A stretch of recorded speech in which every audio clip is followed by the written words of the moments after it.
It's another edition of the Talking Mets podcast here on this Sunday, June the 7th, 2020. Of course, I'm your host, Mike Silva. You can check me out all the time at the TalkingMetsPodcast.com. Send me a tweet at Mike Silva Media, and you get the show on Apple Podcasts, Spotify, pretty much whatever podcasting service you desire. And if you want to send me a note, Mike Silva at TalkingMetsPodcast.com. Welcome in, everybody. Hope everybody's doing well. Hard to, sometimes again, as we go through so much craziness and unrest in the country right now, I know it might be hard to take a step away and get into the candy land, I said, of life, and I've said that a couple of times over the past 2 months or so, but I guess I'll give it a try, and joining me in just a little bit, well, actually, he joined me earlier, but you'll hear a conversation from national baseball writer of the Wall Street Journal, Jared Diamond. Jared's been on the show before, former beat reporter for the Mets, former beat reporter for the Yankees, has an interesting new book out, Swing Kings, the inside story of baseball's home run revolution. Over the course of the last few years, we've had Jeff Passan on, who went into the book The Arm and looked at Tommy John surgery. There's a book out I've talked about. We haven't had them on the show, but we've talked about the MVP Machine, a book that came out last year, which really went into how teams are not only evaluating players, but how players are rebuilding themselves, which connects a little bit to this because there's that, Justin Turner reinvention, which connects into the Swing Kings. But Jared has a lot to talk about, and of course we'll get into the whole situation between the Players Association and Major League Baseball and how we can eventually this summer have baseball, but it's starting to look really ominous, and it's also starting to look like we're going to get a season that we just quite simply aren't going to be happy with. I also want to give, and I'll get to that in a minute, I also want to give a quick shout-out. I had a chance to be on a couple of podcasts this past week. Well, one was famsportsny.com. The guys over there, you can check them out at famsportsny on Twitter. Go over there at about the 27-minute mark from the last podcast. You get the chance to hear me talk about a lot of things. Talk about the universal DH. Talk about my thoughts about the Mets, about Major League Baseball, some of the things you might hear right now, but not all of them. There's a couple of little nuggets in there that you may actually want to take a listen to. Anyway, you should check it out. They do some really good work, really quality podcast, and famsportsny.com. Also, it's not out yet, but my good friends over there, Ari and Noah, New York Baseball Podcast.buzzsprout.com. There's going to be a podcast coming out there. Now, they recorded me on Zoom, so I don't know if you're actually going to be able to see me, and I wasn't ready for that one. So if you do happen to see the video, you're going to get to see me with all my gray hair, because I haven't had a haircut in 1,000 years, very long hair, my best slick back Pat Riley look that I could put together with the amount of hair that I have, and you guys could have at it. If you happen to actually see physically what I look like right now, I'm ready for it, and I'm not going to go bananas over it. But they did a nice job, Ari and Noah, passionate guys. They've actually got some interesting guests that they've had in the past. Ferguson Jenkins, former Hall of Famer, former Cub Hall of Famer, and check that out. So New York Baseball Podcast.buzzsprout.com. Very honored to be on both of these podcasts, because anytime somebody wants to hear from me, because I'm not a celebrity, of course, and I get a chance to help them out, it just goes back to when I started, and at times even now when I have some really good people in media, good people in sports that take their time to come on this show and give not only me but you a chance to hear their thoughts. And as we continue, and I said this, and I don't know which podcast it was, I said this, we're continuing to try to connect the media with the fans and the teams and everybody, trying to bring this thing together to get the most sensible story out there, not the most charged story that gets the reaction. So anyway, check those podcasts out. And away we go here. So where are we at with Major League Baseball and the Players Association. And I don't know if I want to go through all the details here. You guys, if you want to read a great breakdown, I know it's a paid site. I know they recently did a ton of layoffs, which is unfortunate. Not all that unpredictable for a private equity venture capital startup, but The Athletic, Ken Rosenthal, did a good breakdown of where everything's at and the players, not only Tony Clark and Dan Hallam, but Scott Boras as well, and his situation here and how he's trying to insert himself into everything when it comes to the negotiations. But be that as it may, I think it comes back to something that I've been talking about very simply over the last couple of months. I am not in the position to say that baseball is going to kill themselves if they miss a season. It's not good. The timing is bad. I don't think they're done forever. It's a blow. It's no different than what you're seeing going on in the country. The country's taken a huge blow and continues to take a huge blow. But do I think the country's going to crumble? No, I don't think the country's going to crumble. And I don't think Major League Baseball is going to crumble. None of this, though, for both the country and baseball over the last couple of months is good. It's not something that you sign up for voluntarily. And it's not something that won't take a tremendous amount of work to come out of. And there won't be a lot of naysayers on both sides that are going to try to give everybody, especially how the media is going to come after these guys, give everybody the verbal swords to go after Major League Baseball, to go after the sport and try to bury the sport. And look, the competitive sports are going to sit back. They're going to let it happen because in their minds it'll be good, for them. And they're not going to jump into the fray here. You're going to have some kind of NBA season, which I still think the NBA season is going to be something of less than acceptable end result. Best they can do. NHL, same thing. NFL will come in the fall, and we'll see what the world is like there. And they may be like I've been saying, they're the lucky ones. They've been whistling past the graveyard the whole time, and they won't even have a season other than the draft interrupted. Maybe, depending on how things transpire over the next 90 to 120 days and what have you. Baseball cannot come out with a 50-game schedule and throw that out there just to have a season. I just don't know. I mean, that's the equivalent of the beginning of April to the middle of May. It's an enhanced World Baseball Classic. That's really what it is. It's going to have no impact in terms of the history of the game. It'll be basically forgotten about and looked at with a huge asterisk the whole time. I mean, we'll never get past that. You think Roger Maris had an asterisk? You think in 1994 people look at and maybe throw away? 1981? The steroid era, 1998, and the home run chase, you think those things are looked at with a dubious eye? I don't know of anybody who is going to look at a 50-game season, and whatever the team that winds up winning, wins a division, wins a pennant, wins a World Series, I mean, will they even put those banners up in their stadium and feel good? Will fans feel good looking up every game, 81 home games to that? I don't know. I don't think so, and maybe that'll change when it's all said and done. And we're staring at that right now. We really are. What the two sides need to do, and this is because you have new negotiators, you have a head of the union in Tony Clark, who was, I guess, a little bit asleep at the wheel of the last negotiations. And I think that you're seeing with the Players Association how detrimental Michael Weiner and his death has been to them in the transition to new leadership. Everybody needs to prove themselves because you have new players at the table. And while they're trying to do that, I think they're missing the big point, which is where the sport economically is going to be.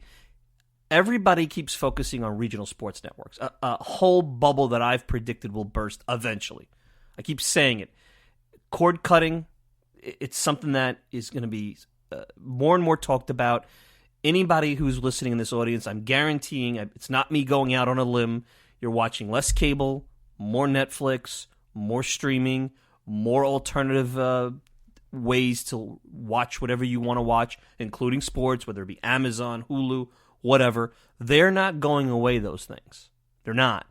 Some people, I wouldn't be surprised if they're now watching the sport live and they're going on their MLB.com app and they're watching the condensed version of the game. Is a lot of ways to consume things now. And the idea, and I personally, I'm not afraid to say it, I mean, I still have a cable package. I'm paying $270 a month. And I'm not really happy about that, but I want to keep some of the channels, some of the premium channels. I want to have a really good internet. you're kind of stuck. There's no competition. It's either you have Fios, Cablevision, or you go the Dish way. I mean, I could do one of the three. I don't really think, and I haven't done deep research, so maybe I'm off base saying this.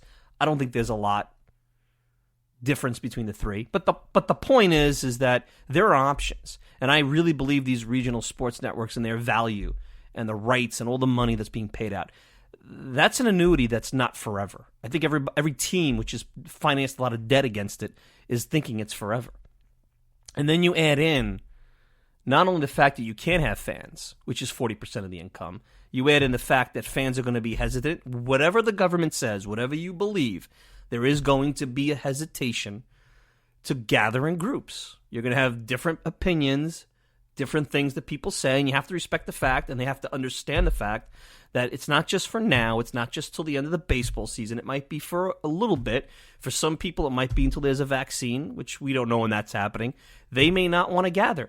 There's going to be certain age groups that are not going to want to go out and gather, that are still going to be careful for a long time. These are baseball fans. And then there's the disposable income component. Yeah, I know the stock market is jumping up, but let's face it, any of you in the audience that's listening, that doesn't mean that things are better for your average small business, your average person, your average worker. You know, that's a different economic indicator. It doesn't have anything to do with cash flow and people having to put themselves on a budget, especially if they're uncertain that their job is going to be there, that their company is going to be there, that their company's not going to have some kind of downsize. You know, anybody that is relying on offices coming back, if their job is connected or their business is connected on offices coming back, that might be gone for good. So you put all these things in the economic pot together, and you know, even when that 40% of the revenue comes back, it will be down. It has to be down, especially in cities where they're not going to compete, or even if they change and try to compete, even in a 50-game season, even next year, if they say, hey, we need to put something out there that at least looks like while we're rebuilding, we can compete, it's not all of a sudden going to generate 25, 30, 40,000 people in a stadium. I mean, you might see some horrible, even with no restrictions on attendance, you might see some really pathetic ballpark shots, and I'm not talking about Miami. Not just talking about Miami right now. So both of these sides have to realize, yes, whatever you do now may impact you in your negotiations for a new labor agreement next year. It's all simple negotiations. You have people at the top that are, for the very first time in this, who may be basically playing for their jobs, for lack of a better word. You know, Tony Clark might be, in this sense, in a business sense, playing for his job. I mean, you think that if they have a bad deal, you think he's going to stick around and run that a group? I don't think so. So, you know, there's that. There's always that competitive component to all of this. But if you are in the, and I've seen these straw polls on the internet, most people are anti-owner. Most people are saying, and I have the question, how is it that at 50 games you could break even or make money, but at 82 games or 81 games you could lose $1 billion? I'm not smart enough, and I don't have access to the numbers to say that that's accurate or inaccurate. I have no idea. I do know it sounds like that most of the RSN dollars have been redacted, which tells you there's a big component of revenue that's not part of it, but it also could be how they allocate the money. You know, as you go out and you put a balance sheet together, you know, money has to be allocated in different ways. You have to at least give them, even if you hate the owners, the benefit of the doubt and say, hey, not everything they're telling you is complete nonsense. And if $1 billion is what they're going to lose for half a season, that's a serious amount of money. And if you're telling me that only 3 teams are going to make money, and it tells you how bad the debt financing might be outside of those 3 teams, and, you know, is it out of the question that teams go out of business? I mean, the Oakland Athletics have already missed payments on their stadium. I mean, these are the kind of things that happen for the American Basketball Association. I know I'm throwing out wild ideas. So you have to at least put that out there. And for the players, if you think for a minute that you are immune to what the rest of the country, you are a working member of the United States, you're a working citizen, even though you're a very wealthy one, even though that your average salary of $500,000 to plus dollars is more than a Everybody, a lot of people in this audience will never see that yearly salary, myself included. We'll never see that kind of money. You think if you're immune to that, with what's going on, well, I got another thing coming for you. You're not. Everybody's going to take a hit. And they're already saying, well, I'm taking a hit. I'm losing half my salary. I'm doing half the job. And I think everybody in this audience would say, if I'm losing half my salary, I'm only going to give you half the job. If you're asking me for more than that, why would I do that? Well, that's life right now. I mean, it's not a great situation. And I think a third of the pie for half of the work, in a lot of ways, even though it's clearly less than their value, might be what you have to do to have an income going forward. Really, it might be something you have to do. Because if you kill the golden goose now, and a 50-game season to me is as slap on the face as sitting home, it's just bad. It's a bad situation. Both sides have to think of this and say, yes, we hate each other. Very good reasons for the players to hate the owners. And I think there's less of a reason for the owners to hate the players. I think they hate the agents. That's who I think they hate. And there's a lot to that. But if you want your industry to be healthy, and you want to have the ability to live to battle another day from a labor negotiations point of view, you got to have now at this point, what are you looking at, 72 games? If you start, I looked at post-All-Star break, the Mets, post-All-Star break, where a lot of people put that demarcation line as to when their run last year started. If you started the same date, had a similar type of schedule this year as you did in 2019, you're looking at about 71, 72 games. Still not great. Less, I thought the least amount you could play is 81 and get away with saying this is legit. And this is still probably not legit. But at least with 71, I guess you could kind of hold your nose, because it's not a half a season mathematically, but you can make the point that from July 12th to the end of the year, the results, it's not like the Mets' second half was thrown out and said, well, does it matter? It did matter. They almost made the playoffs, and they were one of the best teams in baseball. So that at least could give you something to hang your hat on as far as enough of a sample size to have a season. But if you're going to have that, you've got to figure this out this week.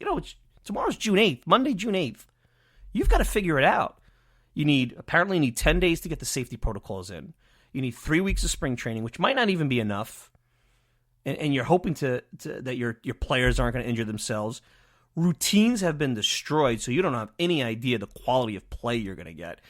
Forget all the things you want to say. Well, grow up, suck it up. You're a professional player. Routines are so important to everybody, whether you're commuting to your job or you're playing professional baseball. When you get a process and a routine, it puts a calm and a relaxation so that you could perform at your very best. And when that is changed on a dime drastically, the results could be very varied. So this is D-Day.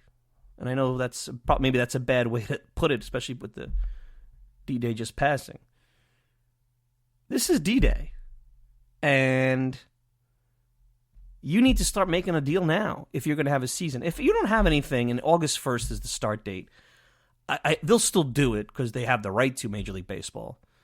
And I wonder if they do that and they force the 50-game season, will you see significant players say, I'm sitting out to prove a point? Almost their version of their own internal protest. That's even worse. I mean, you would have yourself a real bad situation with that 50-game season, with not everybody on board.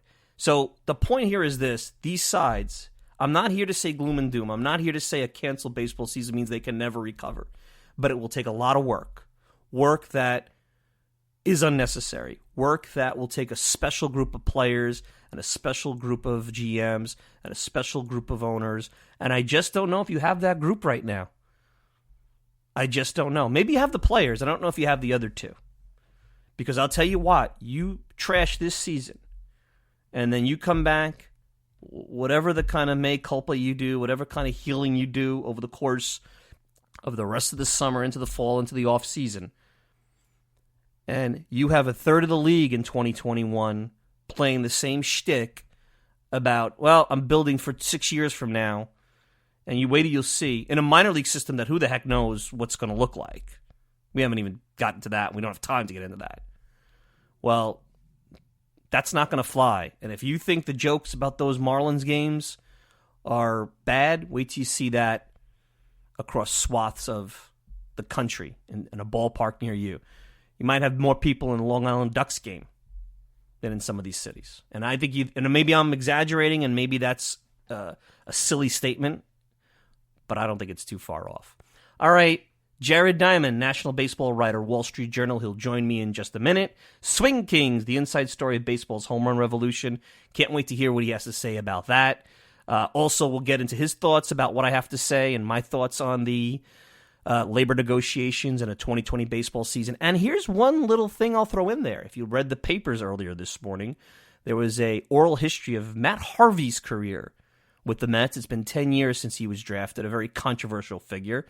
We'll get Jared's thoughts. Who covered Matt, especially during that crazy 2013 run, and what he remembers about Matt Harvey and how he looks back now that Matt Harvey's career is on its life support and it's trying to be revived potentially in South Korea.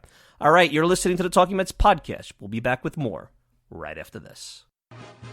Mets fans love Bartolo Colon and remember his home run, but what kind of impact did he really have on the club? Michael Stahl, author of the book Big Sexy, Bartolo Colon in his own words, joined us on the podcast and gave us a pretty good idea. I got to speak to Terry Collins over the phone, and he contributed a story, and he says the definition of a professional, he's like Bartolo's right there. One of his early starts in Anaheim, where Bartolo just didn't have it, and he gave up like back-to-back home runs, I think, in like the first inning. And you know what he did? He took his licks, and he stayed in the game until the fifth inning because the bullpen was tired.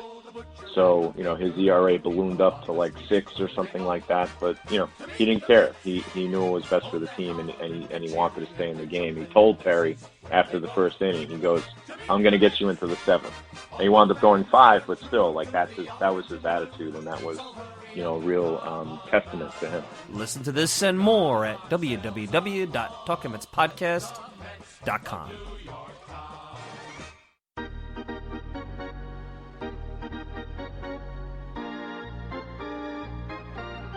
I'm joined by national baseball writer for the Wall Street Journal, Jared Diamond. He's also the author of a new book, came out a couple of months ago, Swing Kings, the inside story of baseball's home run revolution.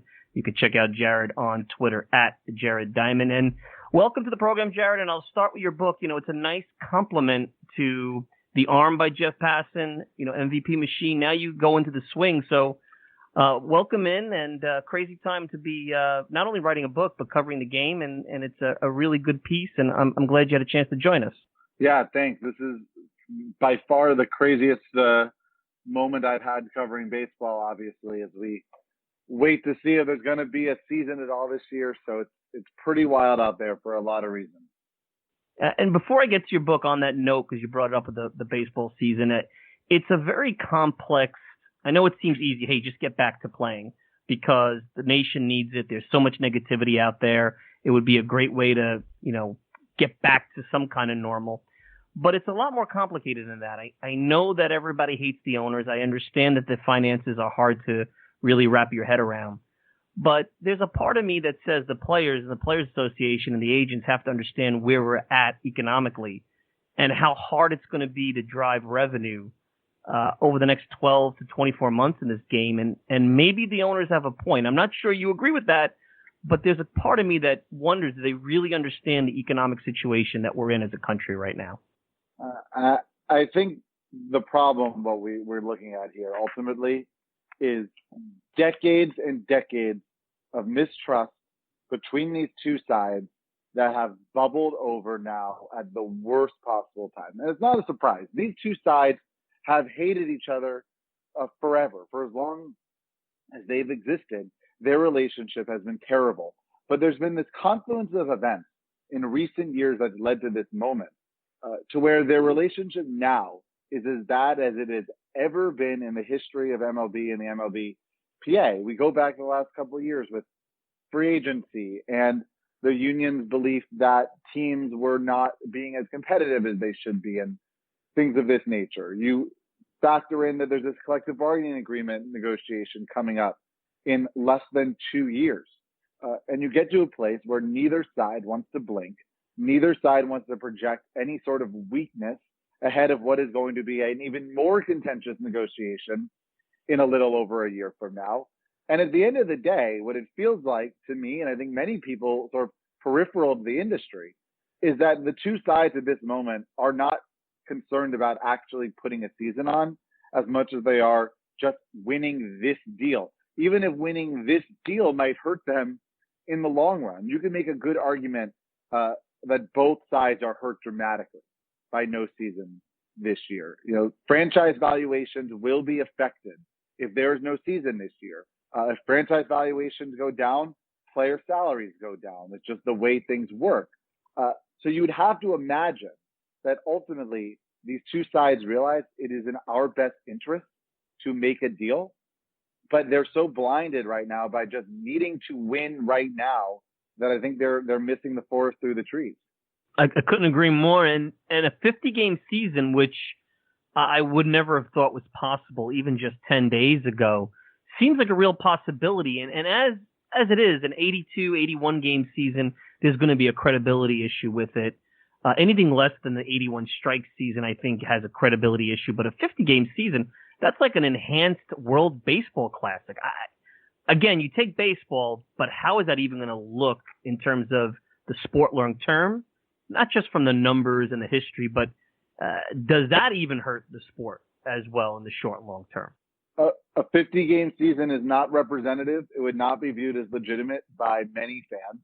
And I think you have to start playing out, sort of look into the crystal ball and what baseball is going to look like as we move forward. We're heading into a year where at this moment as we sit here, it seems the best case scenario is a 50-game season that fans won't consider legitimate, or at least some fans, with a workforce that is aggrieved.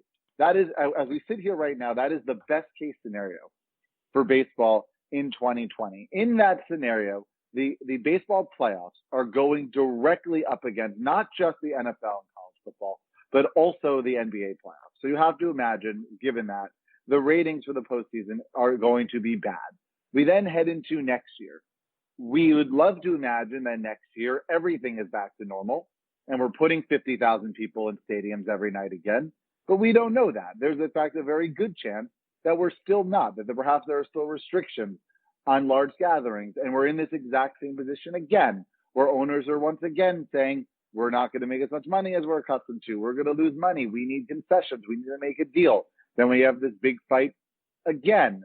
We have then CBA negotiations coming up the year after that. Add in the fact as well that the NBA seems to be at least considering, if not more than that, transitioning its season permanently, starting it in December or even around Christmas to not compete with the NFL, which would mean it's competing more with baseball in the summer. All of these things put together, and I don't mean to sound alarmist, but if there is no season this year, or there is no agreement reached, the future of baseball is pretty bleak just over the next couple of years, what it has to deal with.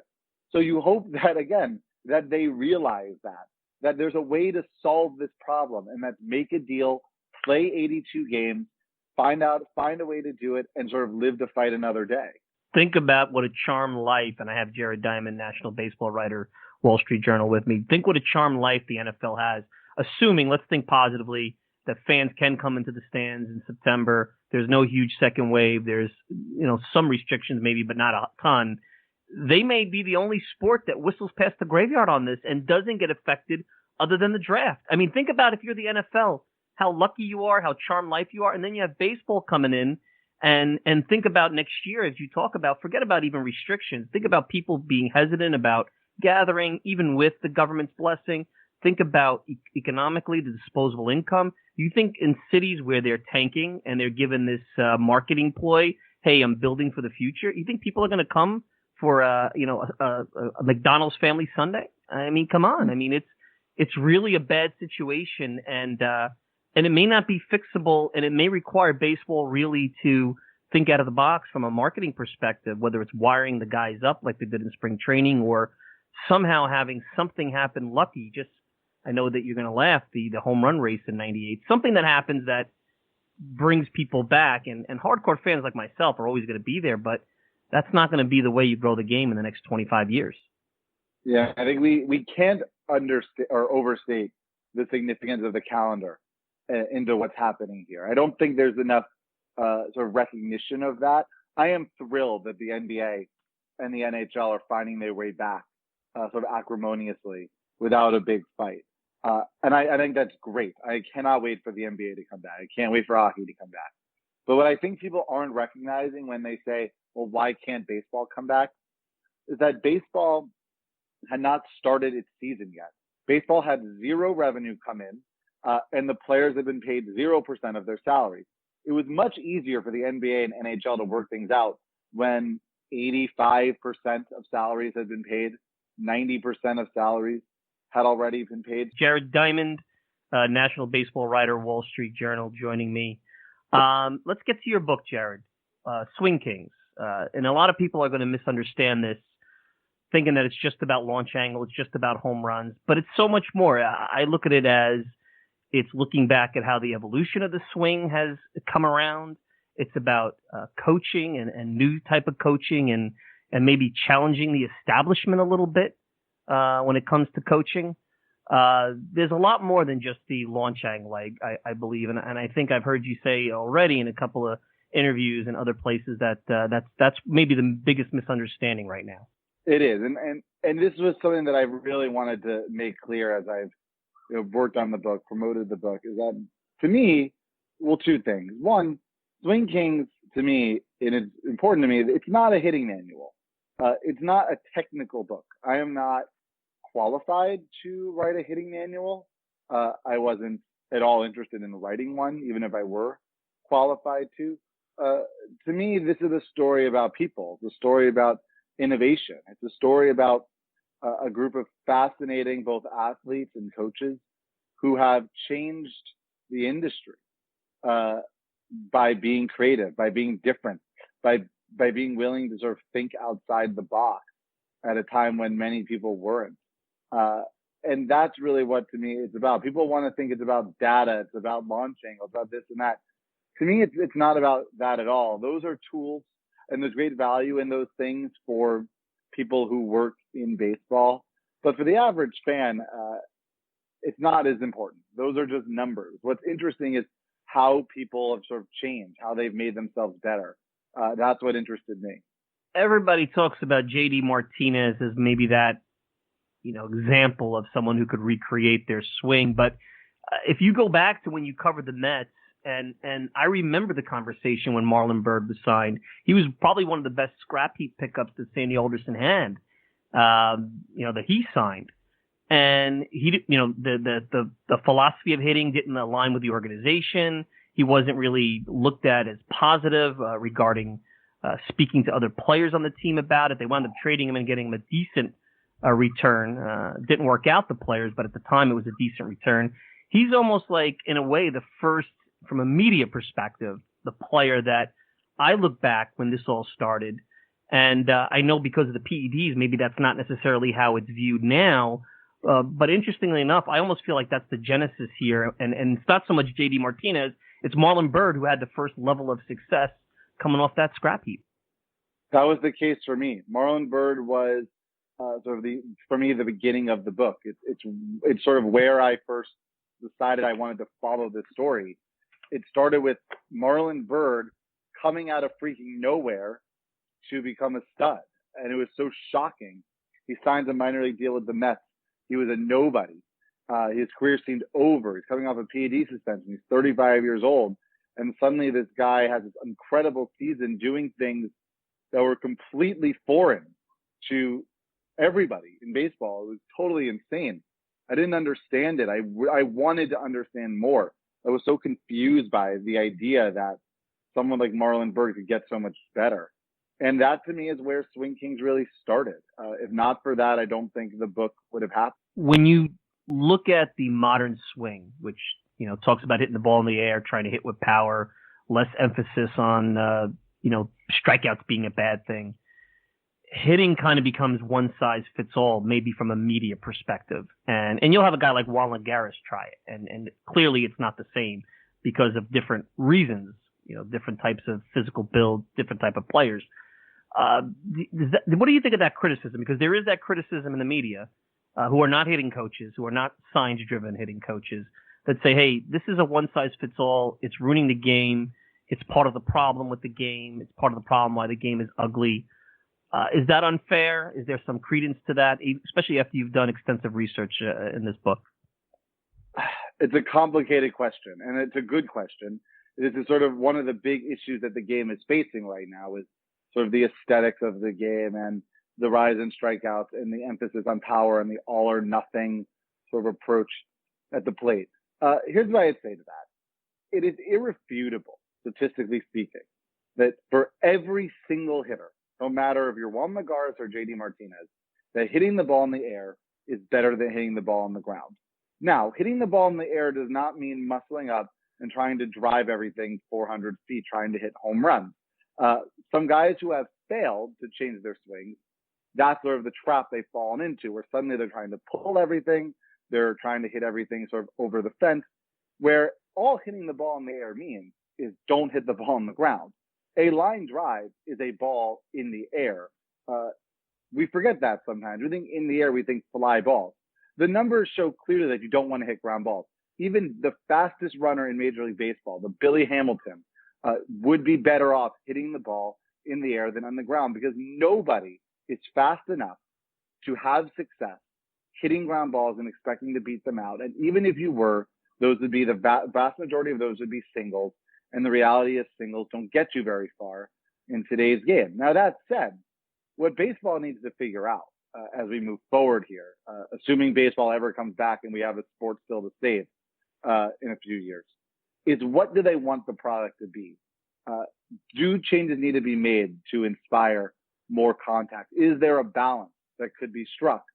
Because the reality is, part of why we're seeing this stems not just from hitters trying to muscle up, it stems from the quality of the pitching. The pitching today is better than it's ever been. Guys are throwing 100 miles an hour with ease. You see this bullpen management so that every single pitcher you face is designed in a lab to get you out. It is so miraculous that anybody ever puts the ball in play in 2019, 2020 baseball, that it makes sense to me that the response is, well, we're never going to string together like 4 hits in a row against pitching this good. So why don't we just try to hit a home run?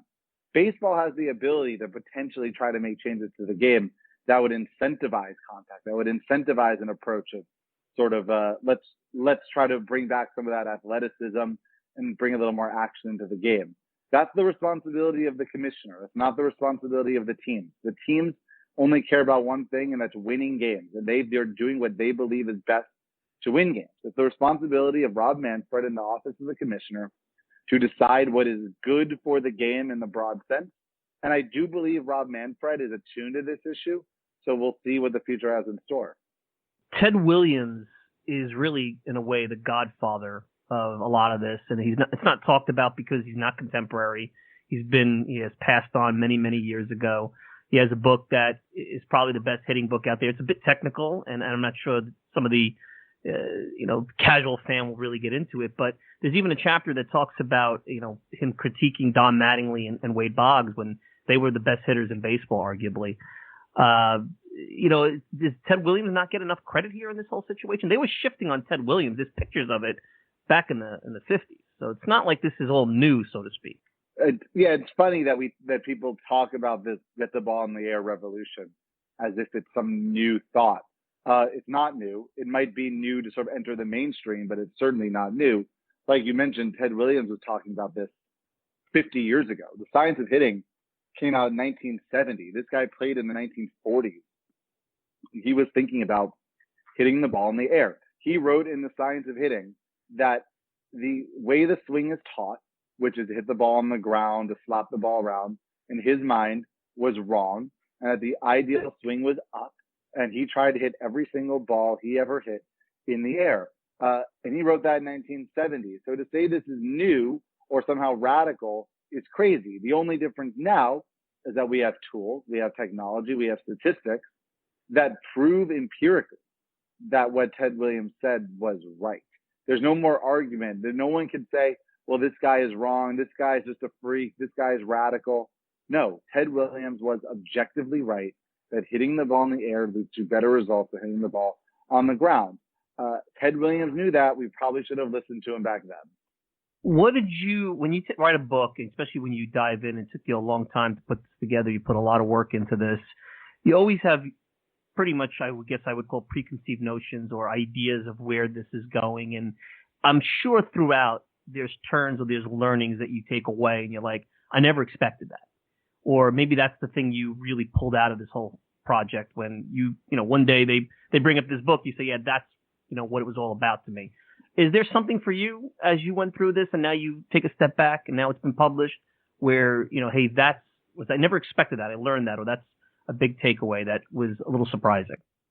What blew my mind and still does was just how, for most of baseball history, just how thoughtless, careless it was when it came to teaching the game and to player development. It simply was not a consideration for most of baseball history. And even if these people would say they cared about player development, the way they went about doing it would suggest there was so little thought put into how do we make players better. In fact, I don't think for most of baseball history, even in somewhat recent history, the idea of making players better was a thought.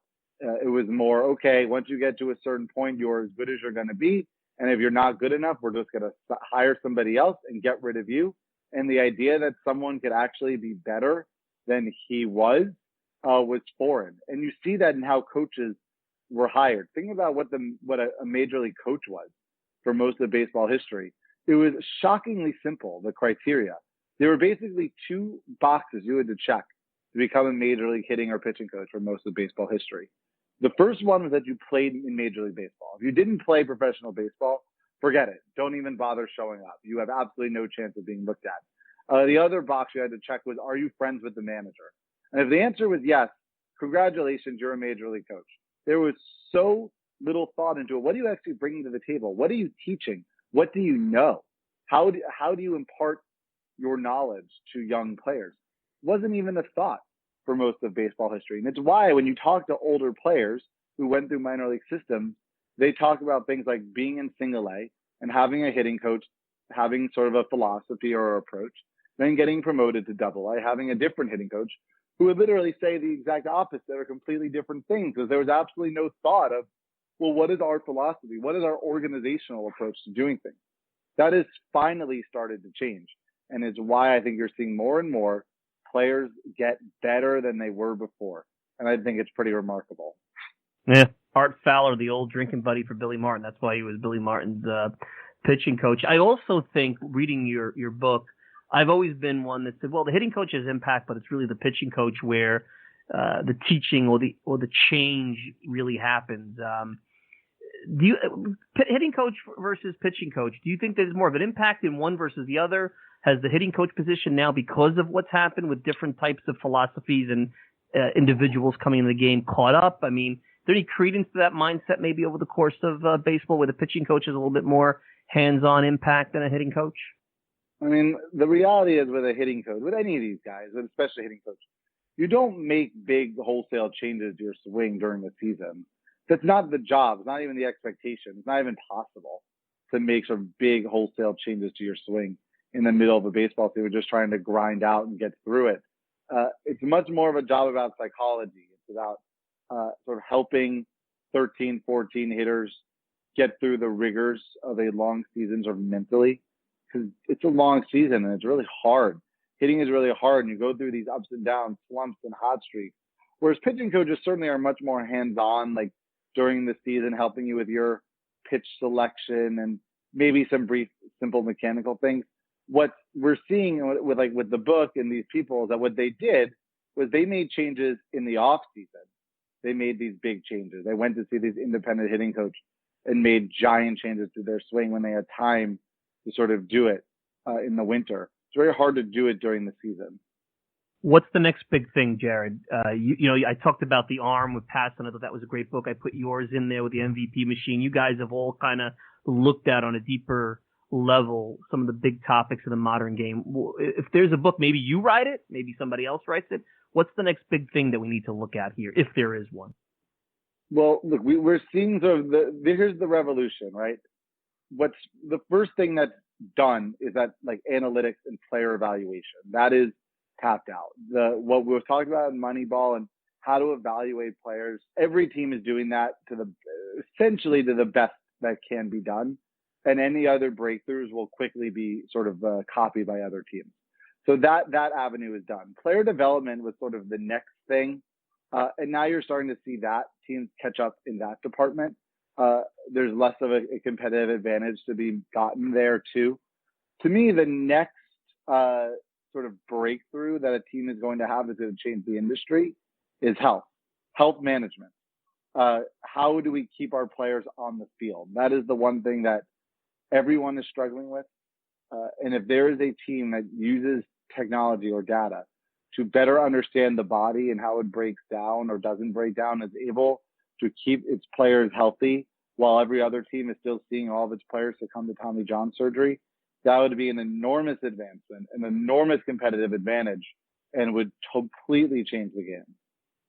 Before I let you go, I'd be remiss if I didn't ask you. So I know it's a competing paper. The New York Post ran an article about Matt Harvey. I think during this pandemic, we're trying to look back and try to break down baseball as best as we can with not regular new stories out there. But it was really good oral history of his career. I know you were there, especially for 2013 during that crazy rise. I know there was the off the field stuff. Now he's going to go pitching. There's the game 5, and then now he's pitching in South Korea. He's almost like the Mets version of Mark the Bird Fitterich in a way. Not the same. I know that's a loose comparison, but I think there was a lot of anger towards Harvey when he left, especially how things fizzled out. But now looking back, you almost feel bad and sad. I don't know if that's the right thing. I mean, Harvey didn't really endear himself, but when you look back, it's almost like a baseball Greek tragedy. What are your thoughts? I don't know if because Harvey's been in the news the last couple of days. Has anything come back to you, or have you been on the radar with this, or have any thoughts?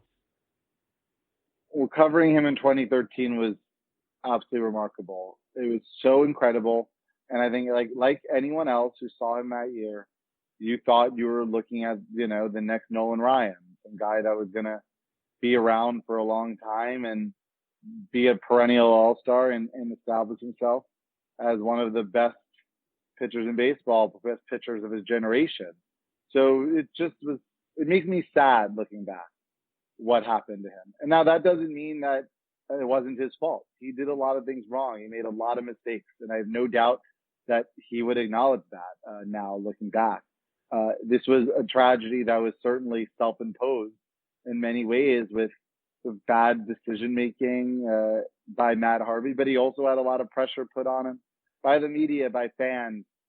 It's just sort of a sad story, and it's a shame that he will never be the player he could have been, the player perhaps he had a chance to be, and it's just another one of those baseball stories, those sort of what could have been stories. Jared, you've been very generous with your time on a weekend. Be well. I'm hoping to watch baseball soon. Hoping to see more out of you over at the Wall Street Journal and maybe at a ballpark near you. So be well. Thanks again, and we'll talk soon. You got it. Thanks a lot. Jared Diamond, national baseball writer, Wall Street Journal, at Jared Diamond on Twitter. Swing King, the inside story of baseball's home run revolution. Interesting topic to talk about, as well as throwing a little Mets in there. Matt Harvey, a little baseball. Got a little bit of everything there from Jared Diamond. All right, let's take a quick break and wrap up. You're listening to the Talking Mets podcast. We'll be back with more right after this. The Talking Mets podcast is available on many outlets, but the most popular is Apple Podcast. Hi, I'm Mike Silva, the host of the Talking Mets podcast, and I encourage you to leave a review about the program on Apple. Just rate it 1 to 5 stars, hopefully a 5 because why wouldn't you? And then if you have time, leave a review. It helps the podcast continue to grow and encourages others to take a listen. You can also email me at MikeSilva@TalkingMetsPodcast.com. No G, TalkingMetsPodcast.com. Hope to hear from you soon, and enjoy the rest of the show.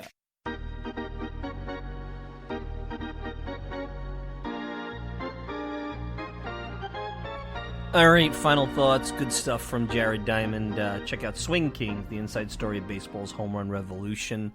Another book to get you through no baseball, no sports, until whenever that starts for the various professional leagues and for baseball, hopefully soon. So, Matt Harvey, real quick, final thoughts. I'll basically sum up Matt Harvey. If you read the oral situation, the oral history that came out in the New York Post. The takeaway that you should have from that, and I know a lot of people will remember Game 5 of the World Series and question or debate whether Terry Collins should have taken him out. And as critical as I am of Terry Collins and his bullpen management that series, that wasn't the one that I'll criticize him for. No way, because I would have done the same thing. I think he would have been criticized if he brought in Familia and they blew the game, even if the result was the same. I think the criticism would have been worse. You're going to talk about the injuries, and that's fair, especially the thoracic outlet. I don't think we realized how serious that was and how hard that is to come back from. We should have. I think we glazed over that thinking, well, he's the Dark Knight. You're going to talk about maybe the off-the-field stuff, and that's fair. And that ultimately, that didn't help him, but I don't think that caused him thoracic outlet syndrome. That didn't take away from anything on the field, in my opinion. Maybe it got in the way, or it's more so his inability to adapt and adjust to a new way of pitching. And I think the thoracic outlet makes it tough, but I think that played into it. Maybe a little bit where, a guy who's been so used to things coming easy on the field and partying now has to dedicate all this time to basically reinventing himself, and that's going to take its toll, and it obviously takes its hit on some of your personal and free time. But the real takeaway from the Matt Harvey oral narrative, and I will go down and I will continue to say this, and it just shows that you never know what tomorrow brings in sports. These plans, these rules, these builds for tomorrow, they have to be tempered with some sensibility and some ability to go after opportunity. Could you imagine if Matt Harvey wound up listening to Boris, shutting himself down in September of 2015, and either A, maybe the result was the same and he missed out on that run to the World Series. And I don't think the result would have been the same. I think it would have been vastly different. I think it would have been interesting to see. Not interesting because the Mets, you don't want to go back in history, but it's an interesting debate to see how that would turn out. And the regret he would have, either way, whether the Mets made it and he wasn't part of it, or because of he not pitching, the Mets losing that opportunity. And then what happened after? How the injuries, the opportunity fizzled away. How the Mets have made the playoffs once since then, and it was a wild card game. How you don't know what tomorrow will bring, and when you have that opportunity, especially at that point when they were talking about shutting him down in that weekend series in Miami, the Mets had that runaway train started to go right about August 1st, right after Cespedes, and that train anyone who was around watching that live, you knew that train wasn't going to be stopped. Only they could stop themselves. It was past the point where the Nats were the threat. The threat was the Mets finishing it off. Can they finish it off? And you didn't think of World Series back then. It was about winning the division and the first step towards respectability, credibility, and contention for hopefully a 3, 4, 5-year period. But once you get in that tournament, you don't know what's going to happen. I don't care if you win 110 games, 81 games, 90 games, division, wild card, whatever. It is a tournament. And it's going to become even more of a tournament if they have their way and they add more playoff teams. All you're going to do by winning a division is going to get yourself some home field advantage and maybe eventually as they expand a bye. Which are big things, but not silver bullets to the World Series. Not silver bullets to a pennant. So you should take away from the Matt Harvey situation. Always seize an opportunity. Never throw it back and say, well, they'll be tomorrow. Or, well, it's not on schedule. There's no schedule. There's no way for you to know when life is going to take you somewhere. You have to be smart enough as a player, as an agent. The agent could advise. You have to weigh out the risks. David Wright said something recently on a podcast. I think it was The Metrospective. Good podcast by Tim Britton and Pete McCarthy over on The Athletic. You have choices, decisions, and consequences. And you have to live with those things. And Matt Harvey made a choice. He made the correct choice. And at the very least, if he never throws another pitch in professional baseball outside of Korea, he could say he went to the World Series, he won a pennant, he had that period of time, he made some money, maybe not as much as certainly he wanted to, but he made some money. And if he was smart, he's got himself a good foundation for the future. You have to seize an opportunity. That's the big lesson. Reading that, that's what you should take away, because that is what I thought about as I read it. Imagine if he sat back and took the Strasburg route. And Boris brought up in that piece, well, look at Strasburg. You got his ring.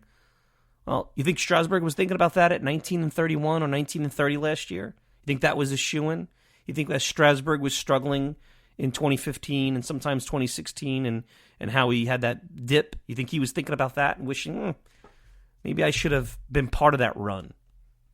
I mean, he's been hurt since then. He's still a risk now. Nothing's changed. Those extra innings didn't mean anything, in my opinion. Thoracic outlet has nothing to do with Harvey pitching over 200 innings, by the way. You can't, unless you have a high-level medical study. I don't want to hear that. So, to me, that's what I take away. I also take away no bitterness or anger towards Harvey. The off-the-field stuff, it is what it is. He's a young guy. He was a wealthy guy. He's a guy that wanted to live up the nightlife. Not the first guy. He had a bad break. His health broke down significantly, and he couldn't adapt and adjust. He's the kind of pitcher that needed to bully and overpower players, and he didn't know how to say to himself, it's clear as you read that, he did not know how to say to himself, hey, I got to adapt. Not everybody can. Not everybody could be Frank Tanana that was throwing bullets and BBs and become this junk ball guy that led him into his early 40s in his career. Can't be that. Not everybody could be that, so.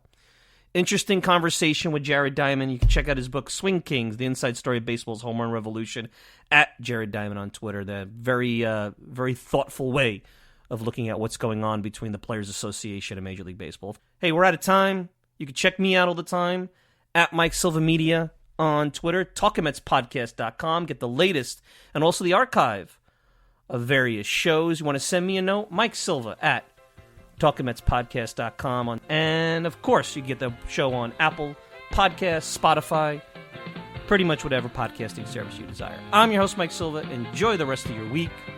We'll be back with another Talking Mets podcast soon. Be well, everybody.